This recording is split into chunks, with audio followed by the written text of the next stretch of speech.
Escuta a ciência. Imagina você acordar um dia e ficar sabendo que você não vai receber o seu salário esse mês. E que, ainda por cima, aquele projeto ao qual você se dedicou integralmente nos últimos 3 anos corre o risco de desaparecer se você não quiser trabalhar de graça. Pois é, parece ficção, parece uma situação inesperada numa vida bem planejada, mas isso aconteceu, está acontecendo com pesquisadores brasileiros, né, Júlio? Isso, essa semana nós recebemos a triste notícia de que a CAPES teve boa parte do seu orçamento para dezembro contingenciado, e isso impede o pagamento de bolsistas, impede o pagamento de todos os fomentos pelos quais a CAPES é responsável. Outros cortes estão afetando as contas de manutenção de universidades para pagar a conta de água, de luz e até o pagamento de médicos residentes. Então, hoje a gente vai falar sobre isso. O meu nome é Letícia Sarturi. Eu sou mestre em imunologia e doutora em biociências e fisiopatologia. E eu sou Júlio Ponce, mestre em fisiopatologia experimental e doutor em epidemiologia. E o tema do Escuta a Ciência nessa semana são os cortes sofridos pela ciência nesse fim de ano.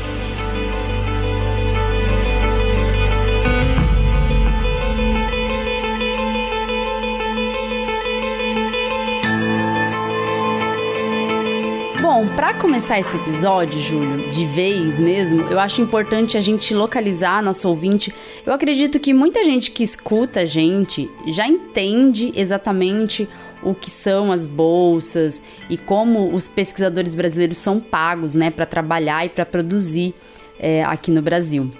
Mas tem muita gente que pode estar chegando pela primeira vez por meio desse episódio e tem mesmo uma curiosidade de entender melhor sobre o que são as bolsas, até mesmo para ficar munido de informação para poder rebater ali quando escuta uma desinformação, achando que essas bolsas são mamatas ou que são bolsas para estudar, né? Como as pessoas pensam, que não é bem estudar, pegar um livro, fazer prova, não é isso. O estudo é uma pesquisa que depende de um trabalho com uma dedicação, né?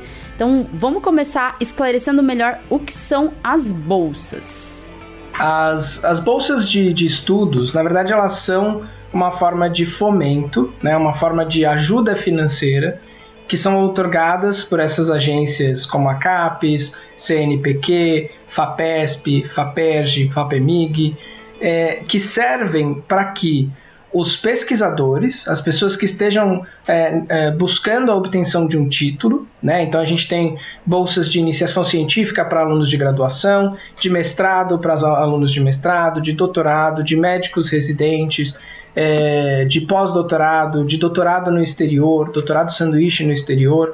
Todos esses recebem uma quantia em dinheiro, que a gente já discutiu em outro episódio, não é uma quantia gigantesca. A bolsa de doutorado, por exemplo, que só pode ser obtida por alguém que já tenha completado o bacharelado e esteja fazendo a sua titulação acima do mestrado já, é de 2.200 por mês, né? Então, um pouco abaixo de 2 salários mínimos, não é uma fortuna. E a ideia esse valor é dado obrigando uma dedicação integral. Então o estudante ele tem que ter como única ocupação a pesquisa. Ele não pode ocupar nenhum outro emprego, né? Teve uma mudança recentemente que permite que ocupe parte das horas com a anuência do orientador, mas sempre valores abaixo da bolsa, então não seria um complemento muito maior, para que ele se dedique ao projeto. E para que as pessoas entendam o que é o projeto, a gente, quando entra numa pós-graduação, a gente ou desenvolve ou recebe do nosso orientador um projeto que é uma pergunta científica, né? Então, por exemplo, no meu caso do doutorado, foi a aplicação da lei seca foi suficiente para modificar os números que a gente tem de direção sob efeito de álcool? E cabe a gente, através da ciência, através do método científico, através da aplicação de diferentes metodologias, chegar a essa resposta. E a gente se dedica quando a gente fala integralmente, é garantir que a gente faça o nosso projeto, que a gente mantenha o laboratório funcionando, porque os laboratórios muitas vezes dependem desses alunos para ajudar em outros projetos menores, para manter o funcionamento básico do laboratório, muitas vezes para servir como auxiliar de ensino, às vezes até dando aula no lugar do professor, para já servir como uma forma de ter essa experiência, ou até porque o professor passa partes do tópico para que os alunos apresentem, enquanto isso, tocando o projeto. E é um projeto que precisa ter continuidade, né? Então, se a gente está falando de projetos aí de 4 anos, eu parar agora e retomar em fevereiro, eu perco todo esse tempo de análise. Então, acredito que os nossos ouvintes que já passaram por isso sabem quantas vezes a gente não sacrificou férias porque tinha coleta de dados, né? Todo mundo, a gente vai descer para Ilhabela. Divirtam-se, eu vou ter que ficar no laboratório. Né? Tomara que a ilha seja bela, eu não vou poder vir, porque eu vou ter que ficar no laboratório coletando dados. E a gente sabe dessa importância. O seu projeto sempre te falando, não vai não. Não vai não. Não vai não, E os seus amigos falando vai sim, o projeto falando vai não. Não vai não. Então, quando a gente fala em fomento, na verdade a gente está dizendo, em outras palavras, com essas condições, que é o salário da pessoa para ser pesquisador, para progredir com a ciência, para manter a ciência no Brasil viva. Sim, não, e se você pensar nesse salário, né, eu tô aqui com os valores das bolsas no país, as bolsas da CAPES.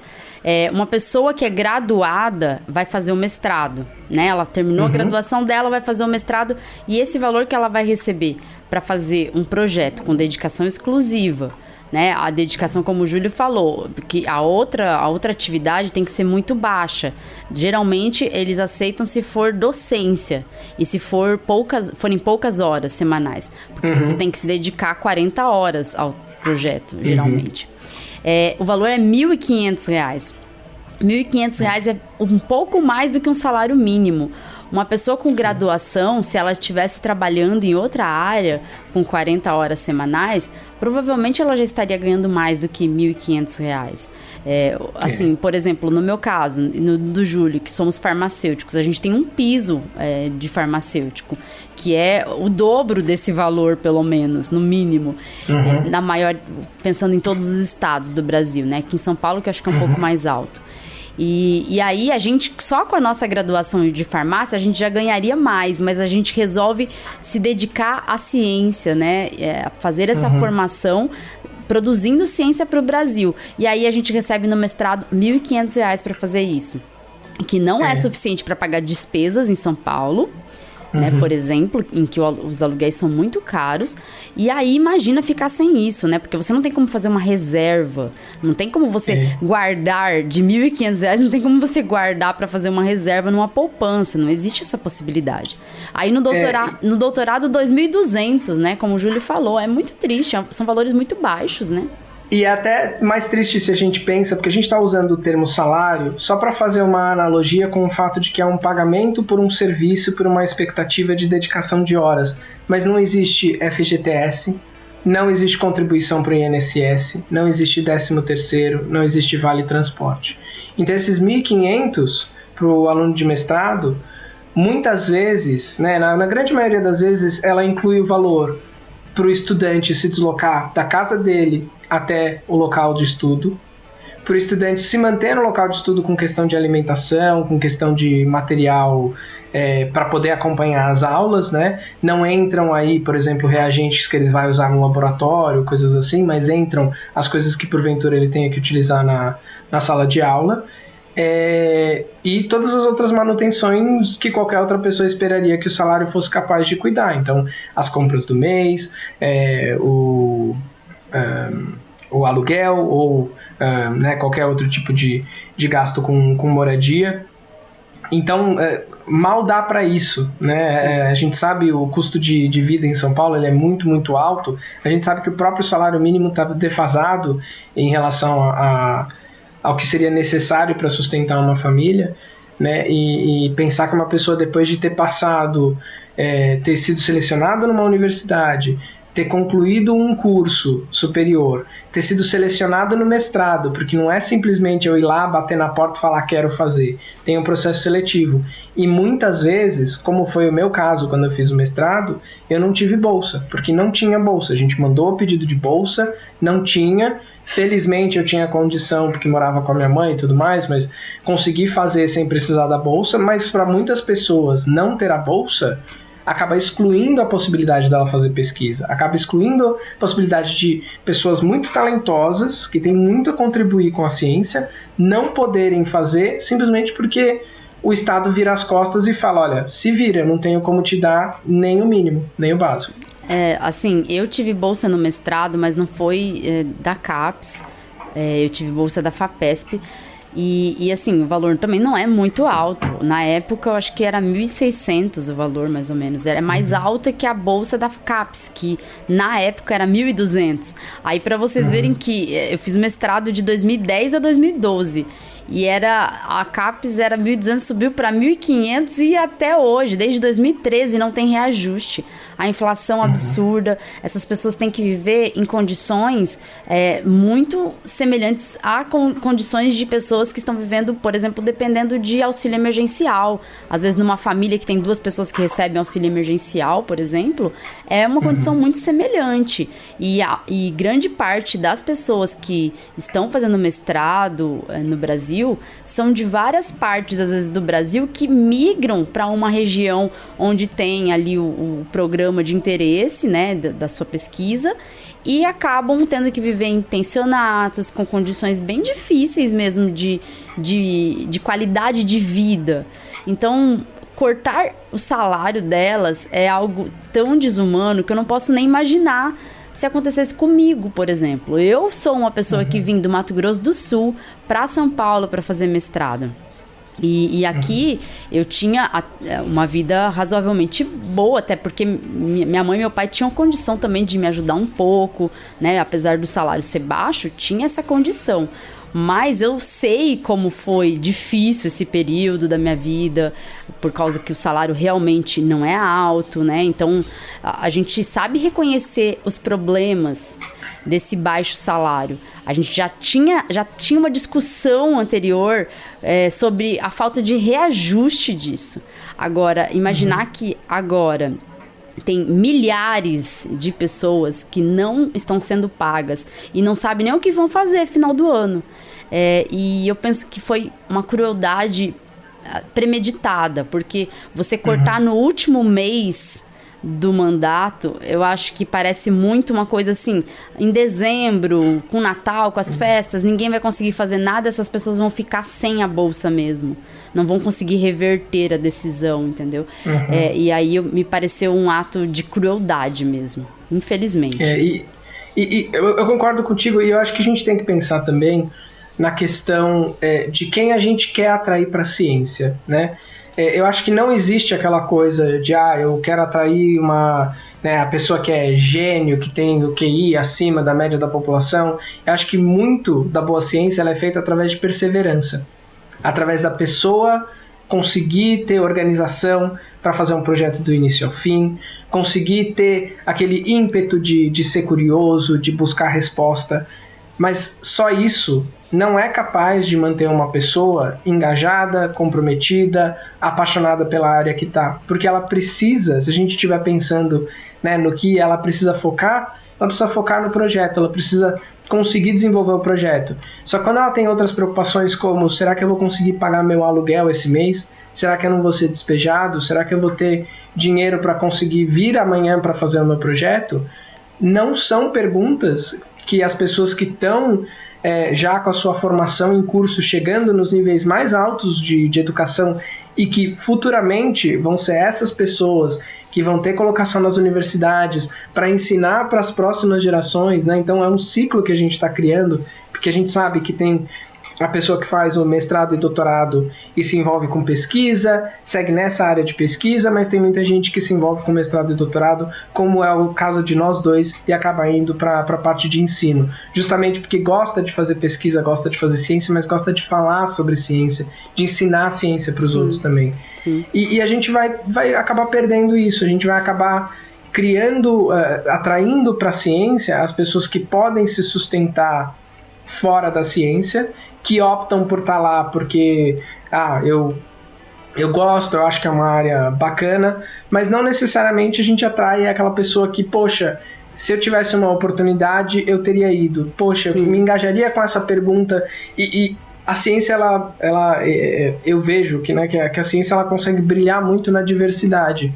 E quando a gente começa a fechar portas para algumas pessoas por essa questão de essa pessoa não consegue, né, não tem ajuda dos pais, não vai conseguir se sustentar, o mestrado não é para ela. Que mensagem que a gente está passando para as pessoas? Então é muito cruel, é uma visão muito excludente de ciência, e que faz com que a nossa ciência fique mais pobre, com que o nosso desenvolvimento daqui para frente seja comprometido. E, sendo muito sincero, qualquer pessoa que esteja lendo, que esteja, sei lá, terminando o colegial agora, lendo esses cortes, vai falar, eu não vou nem me preocupar em ir para a ciência, porque olha o que acontece. O cara consegue uma vaga de doutorado, consegue uma bolsa, e daí de uma hora para outra cortam. Eu não vou querer correr esse perrengue. Como vai passar por isso? Como vai pensar em ingressar numa carreira tão incerta, né? E o que a gente mais quer na vida é um pouco de estabilidade, né? Pelo menos para a gente conseguir ter Para a gente conseguir ter estabilidade emocional, a gente precisa também de estabilidade em todas as áreas da nossa vida, né? E a carreira é uma delas. Eu penso assim, eu tive a oportunidade de estar dentro de 2 universidades, no mestrado e no doutorado, fiz em universidades diferentes, e conviver com pessoas de diferentes classes sociais.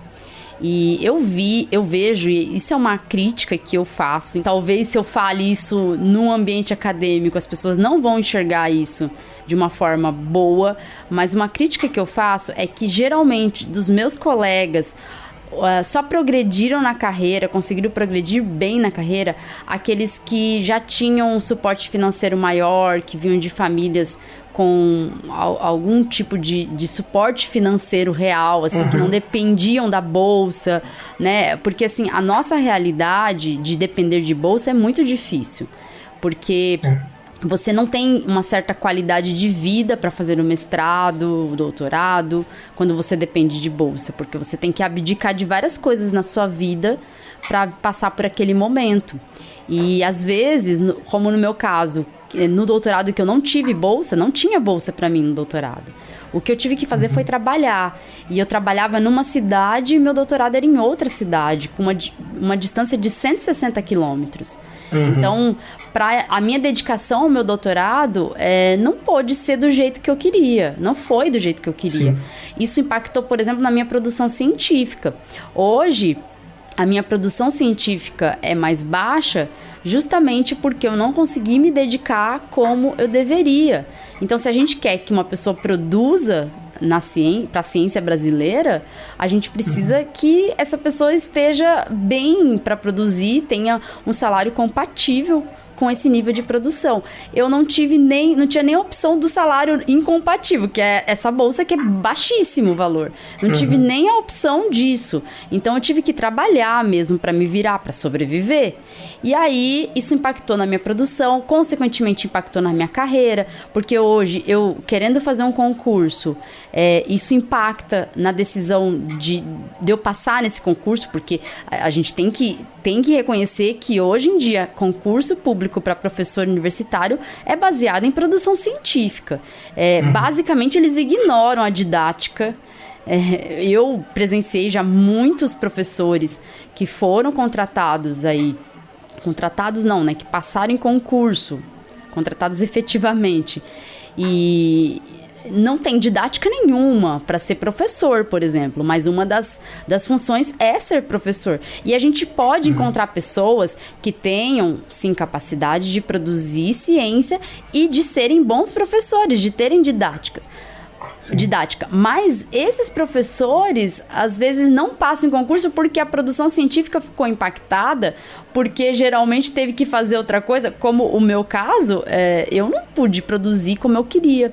Agora, imagine uma pessoa que vai passar o final do ano, e geralmente a gente não tem férias, esse é um ponto importante. Além de não ter os direitos trabalhistas, não tem direito a férias.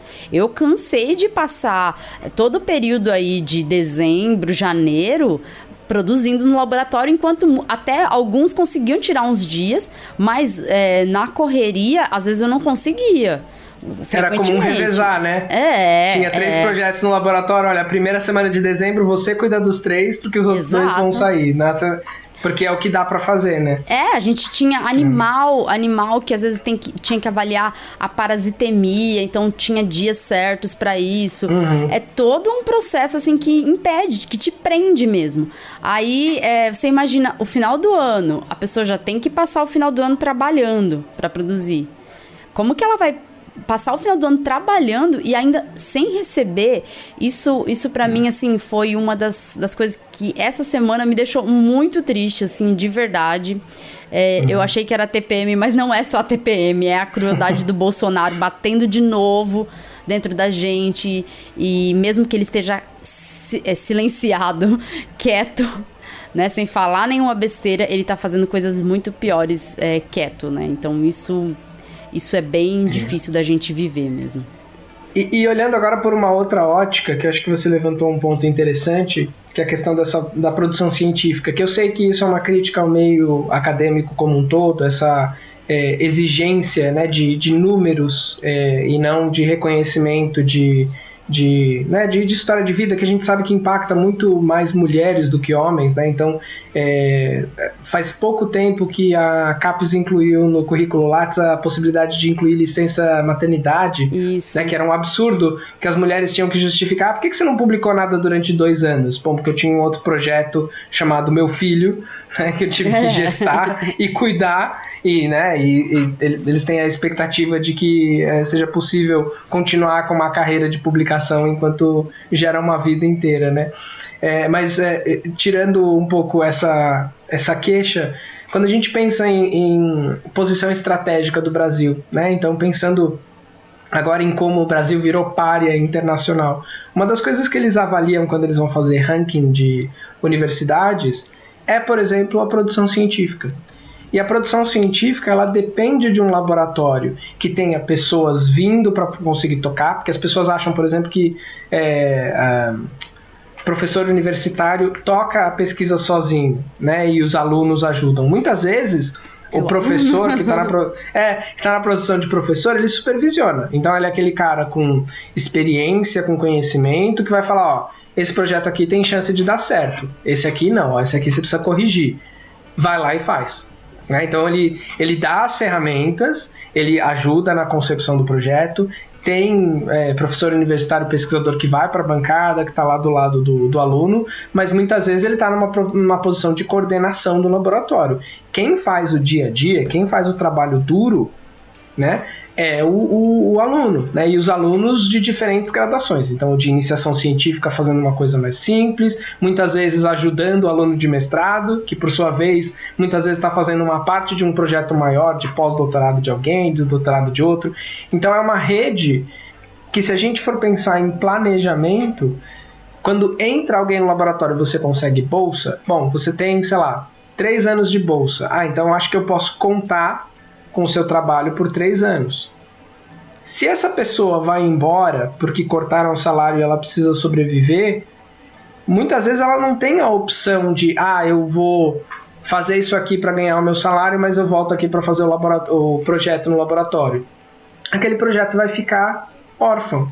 Sim. E muitas vezes a análise que você desenvolveu durante aqueles 3, 4 anos estava prestes a chegar num resultado, mas não vai chegar. E isso não vira publicação. Se isso não vira publicação, isso não entra para a estatística da universidade. Se isso não entra para a estatística da universidade, na hora que eles forem comparar, né, quais as universidades que mais publicam paper, quais as universidades que mais publicam paper de impacto, quais as universidades que têm maior produção científica, o Brasil vai começar a definhar, vai começar a sumir. Então, é claro que é uma emergência para agora, mas é um risco muito grande para o nosso futuro, né? Para a continuidade da ciência. Né? Então, acho que a única coisa que me dá um pouco de esperança é que quem fez essa maldade, quem fez esse corte, tá com o pé para fora do Palácio do Planalto. Sim. Então, assim, acho que é uma coisa que eu espero que seja observada com muita cautela, com muita compreensão pelas pessoas que estão entrando no governo agora, de garantir manutenção, de recomposição, então de reajuste. E eu sei que num país quebrado como o Brasil está, com o tanto de problema que o Brasil tem, é difícil, né? As pessoas podem até achar que é pedante a gente falar, mas tem que dar prioridade para a ciência quando tem gente morrendo de fome. Mas se a gente pensar que muitas vezes a ciência está olhando em formas, né, de aumentar a produtividade de alguma variedade agrícola, de analisar a composição de solo, isso está associado também a essas outras questões. As questões sociais, as ciências humanas se ocupam disso com muito mais rigor do que as ciências biológicas. Então, faz tudo parte do contexto, né? E se o Brasil quiser ter a capacidade de resolver esses problemas, tem que investir em quem é capaz de oferecer soluções. A gente não pode ser só um país que exporta commodities. A gente não pode ser só isso. A gente tem que ser um país com um desenvolvimento próprio. É necessário isso e o Brasil tem capacidade disso. O problema é a falta de investimento nos setores corretos. Os cientistas brasileiros, eles têm competitividade com os cientistas de fora do Brasil, de lugares que têm um investimento maior em ciência, como nos Estados Unidos. A gente tem competitividade, inclusive cientistas com os quais eu tive o prazer de conviver foram para fora e estão produzindo ciência fora do Brasil porque a estrutura é melhor. Mas isso é para ilustrar que esses cientistas, eles têm capacidade de competir com outros países, com os cientistas de outros países. Eles têm a mesma capacidade.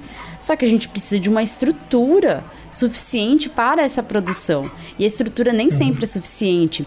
No meu doutorado, eu fiz o doutorado numa universidade estadual do interior do Paraná.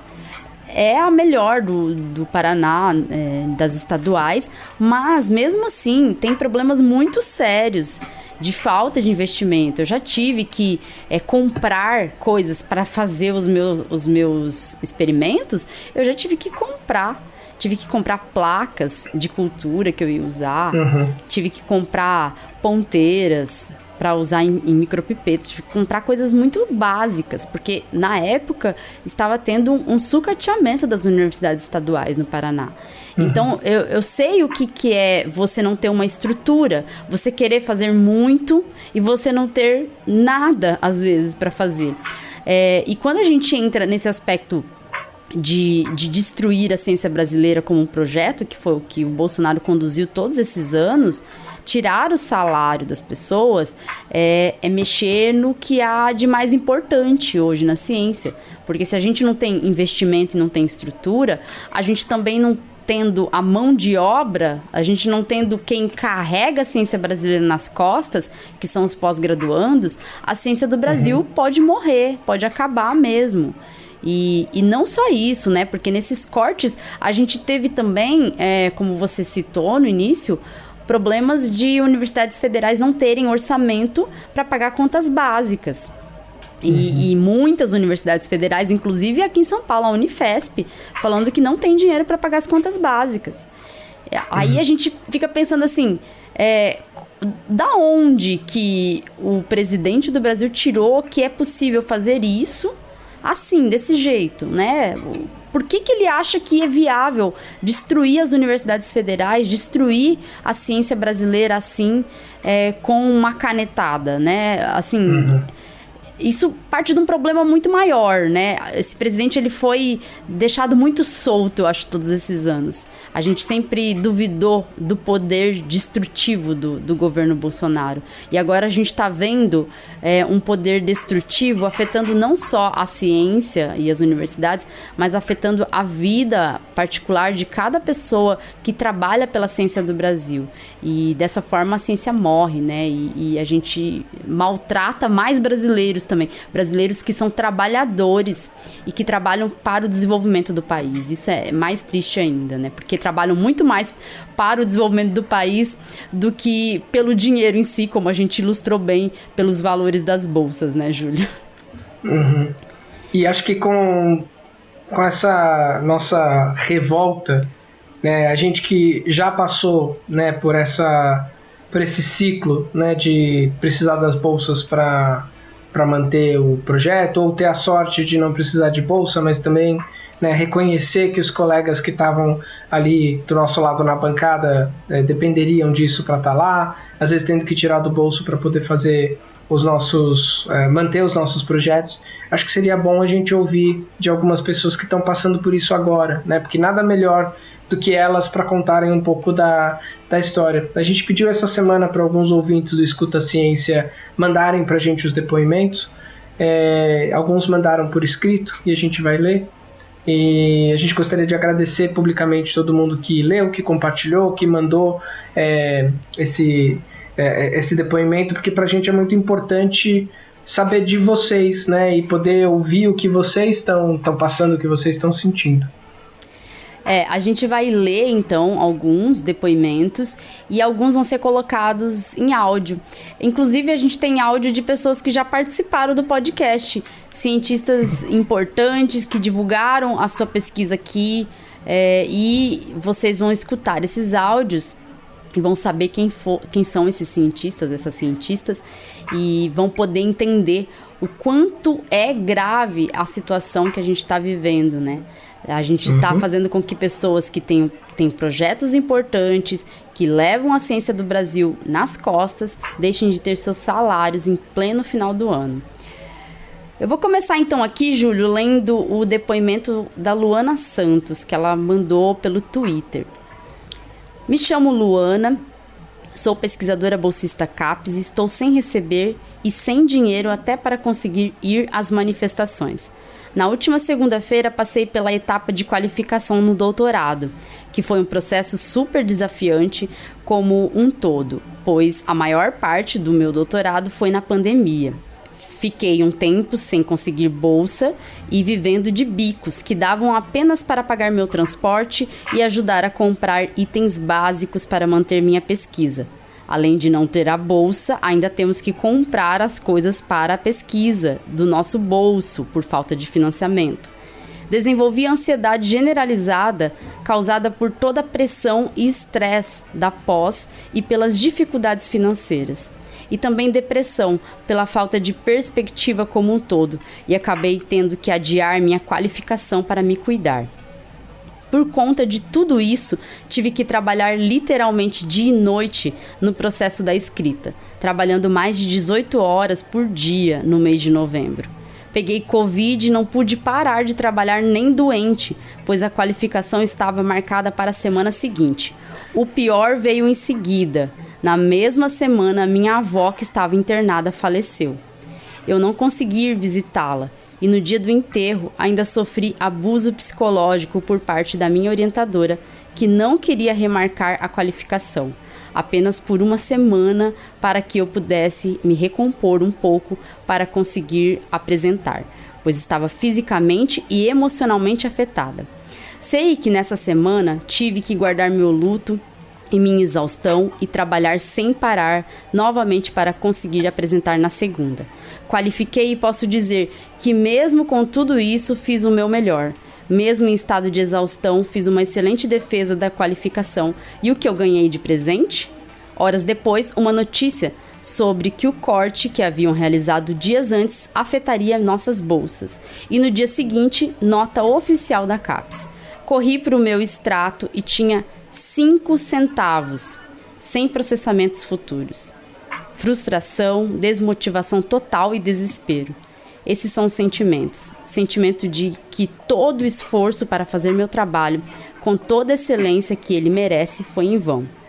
Ter trabalhado tanto, durante todo esse tempo, a ponto de adoecer e não ter o mínimo de valorização. O mínimo para sobreviver dignamente, o mínimo que merecemos por nosso trabalho é nosso pagamento, é nossa bolsa. E eles, do dia para a noite, tiram de nós.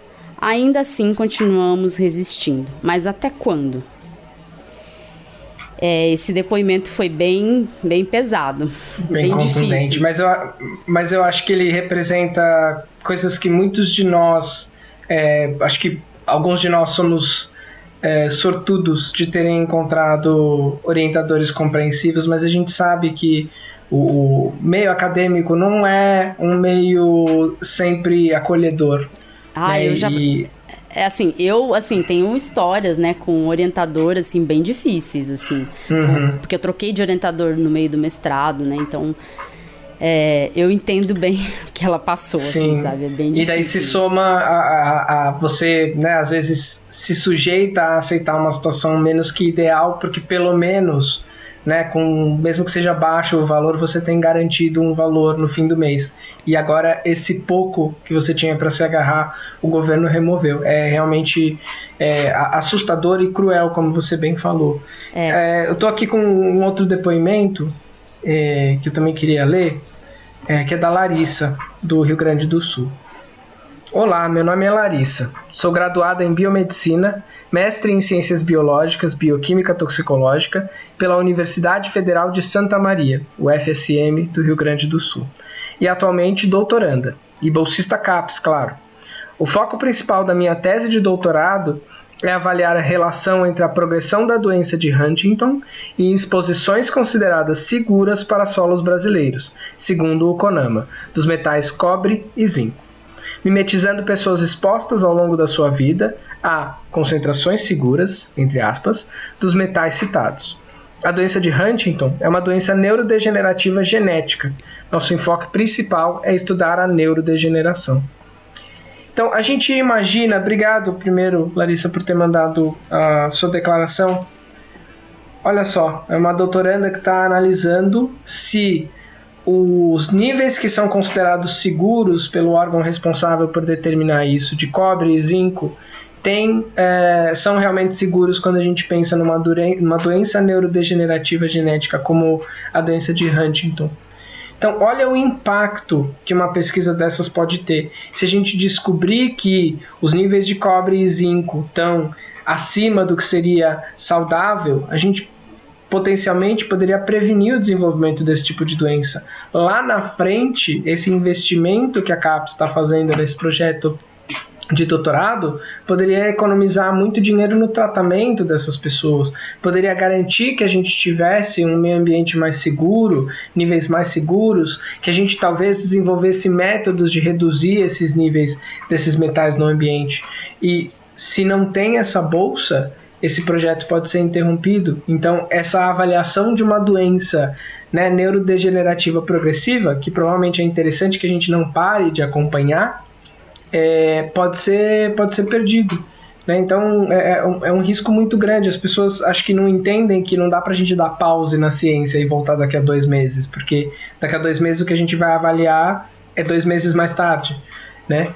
E realmente a gente pode ter um impacto aí irreversível para um projeto desses. É muito triste, assim, sabe? A gente vê projetos importantes perdendo a oportunidade aí de serem continuados até mesmo. E tem um ponto importante também. O bolsista, se ele não finaliza o projeto, ele tem que devolver todo o dinheiro que ele recebeu em todos os anos de projeto. Agora me diga, se a pessoa tiver que arrumar um emprego para se sustentar, como que ela vai também conseguir devolver todo o dinheiro que ela recebeu? É assim, é indignante a gente terminar o ano desse jeito, né? Diante do fato de que a gente tinha aí alguma esperança, né? De melhora. Lógico, temos ainda, porque virando o ano vamos mudar pelo menos de presidente, mas isso é um impacto, isso vai provocar um impacto grande, sim, na ciência brasileira, e tá ficando aí registrado como um dos episódios mais tristes da ciência brasileira nesses últimos anos mesmo. Bom, você vai escutar aí na sequência outros áudios que foram enviados por cientistas que também tiveram suas bolsas cortadas. Escuta com atenção, escuta com o coração para entender o quanto é desesperador e o quanto isso traz também problemas para o desenvolvimento do nosso país. Pensem com a gente, ouvintes. Todas as vezes que a gente teve alguém convidado aqui que contou a sua história, muitos desses dependeram de bolsas. São essas histórias que você ouve aqui no Escuta Ciência que podem estar sendo colocadas em risco com esse corte. Então, se você é fã do nosso podcast, você com certeza é fã de ciência, agora é o momento de defender a ciência, se posicionar do lado desses cientistas para que eles possam continuar fazendo o seu trabalho, mesmo com essa bolsa defasada. Ela garante que eles pelo menos tenham a garantia de um pagamento no fim do ano, no fim do mês, para ajudar com as contas. Então, se vocês perceberem que está tendo alguma corrente, alguma manifestação, alguma hashtag no Twitter, entrem nessa corrente, façam pressão, porque a gente não pode deixar os nossos colegas pesquisadores sem o nosso apoio. Olá, eu sou a Beatriz, sou formada em Biologia pela Unirio, mestre em Geociências pelo Museu Nacional UFRJ e atualmente doutorando em Biologia Animal na UFES, no Espírito Santo. E tudo isso é um investimento nas pesquisas, principalmente nas bolsas acadêmicas. Sou divulgadora científica desde 2013 e atualmente bolsista CAPES, estudando a biomecânica de répteis fósseis, onde reconstruo esses animais digitalmente, simulando sua locomoção. Minha pesquisa auxilia o desenvolvimento de base na ciência e atua na conservação e preservação de patrimônio paleontológico. A digitalização de acervo fóssil preserva e traz acessibilidade não apenas para futuros pesquisadores, mas também à população leiga. Como disse, desde o começo da minha carreira acadêmica, atuo na divulgação científica, seja dando aulas em escolas públicas e privadas de forma voluntária, em projetos de extensão contando a história da vida no nosso planeta para turmas de fundamental, médio e até capacitando professores, e no contato direto ao público, como fiz inúmeras vezes nos eventos abertos do Museu Nacional. Além de ter sido monitora por 3 anos durante a graduação, hoje, como pós-graduanda, ministro palestras e minicursos de forma voluntária, e para alunos de graduação e pós, a fim de ajudá-los em suas próprias pesquisas. Durante o mestrado, auxiliei no resgate de acervos do Museu Nacional, uma das experiências mais incríveis da minha vida que me marcou tanto que dedico minha pesquisa à preservação do nosso patrimônio, que inclusive é muito rico e desconhecido pela nossa população. Sem esse investimento, nada disso seria possível. Já recebemos muito pouco para o tanto que fazemos. Não importa a área. Ciência é o que faz o nosso país se desenvolver. Pague minha bolsa. Bom, oi, meu nome é Roberta, eu sou astrofísica, atualmente eu sou doutoranda em astrofísica pela Universidade de São Paulo. E, bom, meu trabalho é basicamente simular buracos negros utilizando inteligência artificial. Eu crio modelos de inteligência artificial que tenta aprender a física de fluidos em torno de buracos negros. E é importante entender como que a inteligência artificial consegue aprender física de fluidos, porque tem várias aplicações possíveis dentro da indústria, dentro da pesquisa, em vários fatores da sociedade. Porque dinâmica de fluidos é algo bastante complexo, é algo que já vem sendo estudado há séculos, desde o tempo de Leonardo da Vinci, e até hoje a gente tem uma mega dificuldade em entender.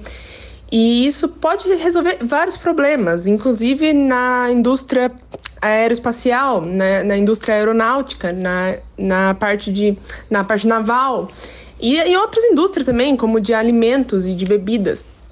Então, entender fluidos tem vários aspectos, além também dentro da ciência, como o trabalhar com remédios, trabalhar com tratamentos e entender melhor os processos físicos, né? Que minha área é física, além de ter essa aplicação dentro da astronomia e da astrofísica, de entender vários objetos que a gente ainda não entende e depende da dinâmica de fluidos.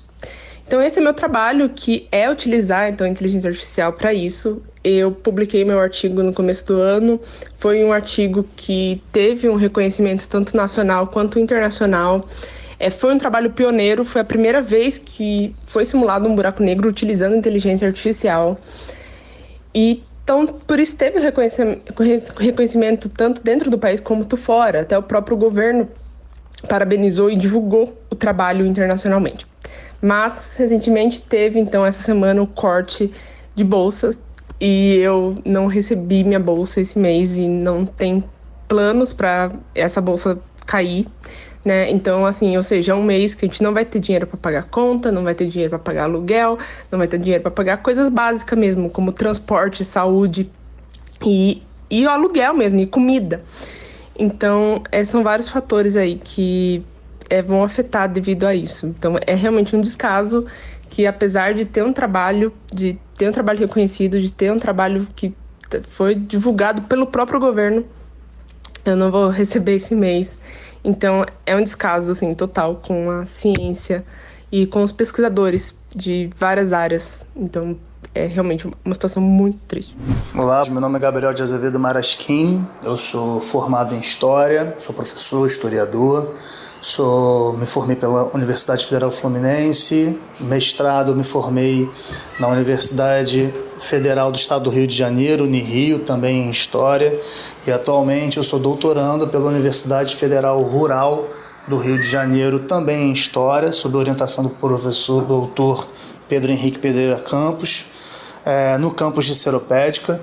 E a minha pesquisa ela fala sobre a participação de cientistas na formação de projetos políticos em larga escala, principalmente da energia nuclear no Brasil, entre os anos de 1951 e 1964, tendo como principal instituição de atuação o CNPq.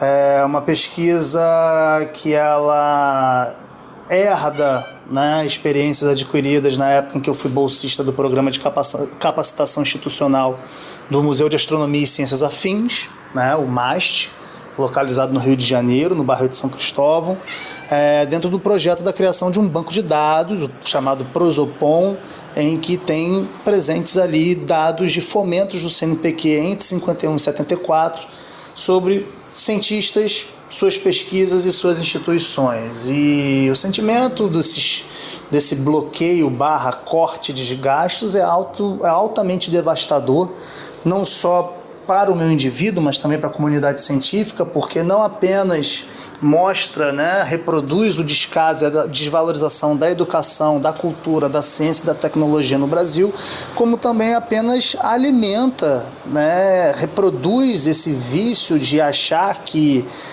bolsistas não são trabalhadores, que estudo não é trabalho, que ciência e tecnologia no Brasil são em menor importância com relação a instituições estrangeiras,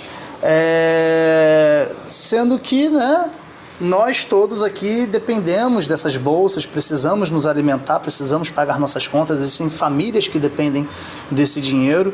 Então fica aqui o meu desabafo, né, a minha inconformação com relação a esse descaso e a esses cortes, esses ataques constantes que vem acontecendo.